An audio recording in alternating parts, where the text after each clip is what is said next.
So today we are at TSO, and we've got a topic today on UV lights or light. Yep. And if you would introduce yourself to everyone. Okay. I am Dr. Shawn Prapta. I practice here at Texas State Optical, Mansfield, and I am an optometrist. Okay. So UV light. Yes. Talk to me about that. Okay. What is it, first of all? What is UV light? Ultraviolet light is part of the electromagnetic spectrum. It is just a small part of that. And ultraviolet light is light that we cannot see. It is actually invisible to humans. It is outside what we call the visible light, and it can be harmful to our eyes. It can be harmful to the health of the eye in particular and our vision. Okay. And so I'm going to assume that it's stronger in the summer. Okay. Am I right? Actually, no. That is okay. that is actually a misunderstanding. Okay. So we get more sunlight in the summer, or we at least see sunlight. Now, the sunlight we see is part of the visible spectrum. What we don't see is the ultraviolet. Now, ultraviolet light, we get that exposure year-round. Okay. We get that when we're skiing. Some patients get what they call snow blindness because of the ultraviolet light that bounces off the ice and the snow and affects our eyes. During the summer, we are outside more, so we do get more exposure to it, but it's not any stronger. So how do you, sunglasses, is that the primary way to prevent the damage to the eye, or? There are a number of ways. Okay. So sunlight itself, the ultraviolet light that's emitted from the sun can affect multiple parts within the eye, and there are ways to protect those different parts of the eye. So the first would be the eyelid itself, and the eyelid can develop growths around the eyelid. Some of those can be benign. Okay. Some of those can be cancerous. Now, we protect our skin by using sunblock, by using sunscreen. Now the eyeball itself, or what we call the globe, can also develop growths on the eyeball. Some of those growths are benign, some of those are cancerous as well. These are going to be very, very common. We see a lot of these growths almost every day. Really? Yes. Now the cornea itself, which is the front part of the eye, the front central part of the eye, can also be damaged by sunlight. Now you brought up sunglasses. Sunglasses are a good way to protect our eyes from sunlight.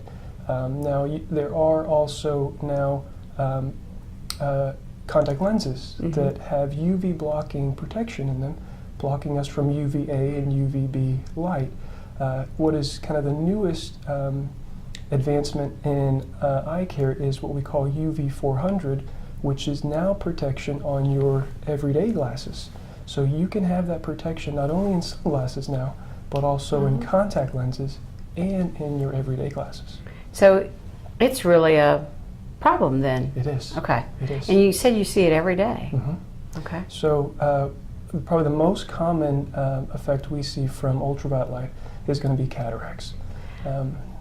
Oh, so I didn't know that. So that's one of the causes of cataracts is the Yes. UV? I did not know that. So if we live long enough, we all get cataracts. Yeah. But sun exposure and the ultraviolet light from that we are exposed to can cause those cataracts to onset earlier, can cause those to progress quicker. So the need for surgery may be at a younger age than would be for a patient who did not have the same amount of exposure or less exposure. They may need surgery later on in their life. So ultraviolet light also affects the inside of the eye as well. Okay. So the number one thing that we can all do to protect from UV light is what? Moderate exposure. Mild to moderate exposure. Okay. Don't spend all day out in the sunlight. That's there is benefits to sunlight in small amounts, the manufacturing of vitamin D. Right. But when it comes to eyesight, if you're going to be outdoors, make sure you take the necessary precautions, the preventative measures to prevent damage, because cancers can also develop in the eye, inside the eye. And these can come from other places in the body, but they can also develop from sunlight as well. And cancers inside the eye itself usually don't end with a good outcome. Meaning what? Meaning a patient could possibly lose their eye. Okay. The eye is an extension of the brain. Now, the optic nerve connects basically the eyeball to the brain. Okay. So if there is a cancer inside the eye, there is a pathway from that cancer to travel To get to the brain. to the brain.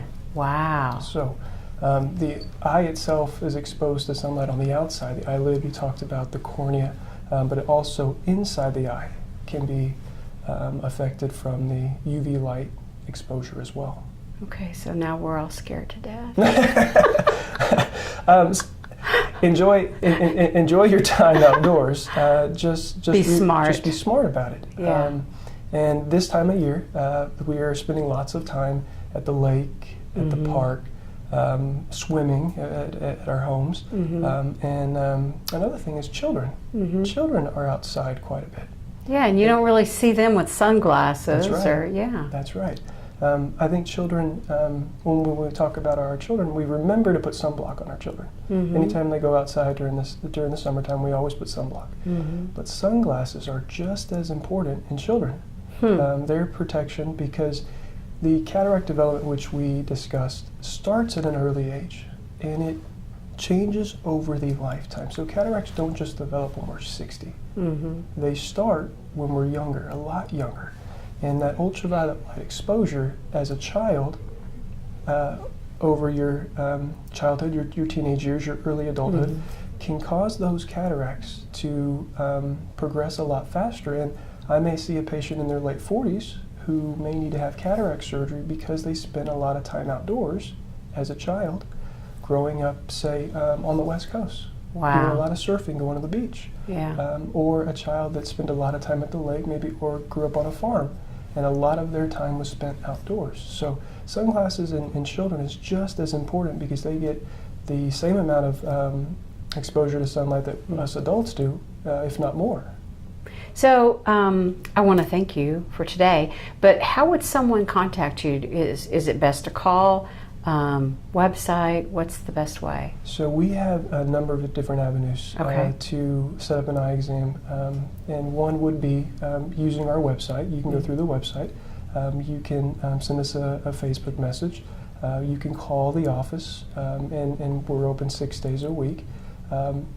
And when you schedule your appointment, if there's a concern that there is a growth on the eye, or that there is a history of cancer, or a recent diagnosis of some sort of skin cancer, and there is a concern that there may be a spread to the eye, that would be something to let our staff know, so we can take and make sure that patient has enough time for that evaluation, so we can spend and give them the care they need. Are there certain, just because something you said brought it to my mind, are there certain things that you do here that maybe other facilities similar to yours do not do? So we do mainly primary care eye care. So if there is something like cataract surgery that needs to be sent to a specialist or to a surgeon, we'll send that on. In our office, we will do diabetic eye exams. We'll do evaluations for cataracts. We do co-managing of cataract surgery here in our office. So if a patient does go to have surgery, they'll likely be back in our office either the next day or usually within a week. And we'll be following that patient until they're outside of their post-operative period. We do manage glaucoma here as well. If there are medications the patient may be on that could be affecting their eyesight, their vision, or eye health, we will also do that here. Speaking of vision, you reminded me of something. I hear a lot in my office, "Doc, my vision's good. Should I still have my eyes checked?" And things like ultraviolet light, a family history of maybe an eye disease, is something that we look at every time a patient comes in the door, not just vision. So even if vision is good, that doesn't necessarily mean the eye is healthy. Right. Because there are multiple components to that eye, and not just central vision is the only component. Excellent. Yeah. Thank you so much. We appreciate it. Thank you. Thank you for having me.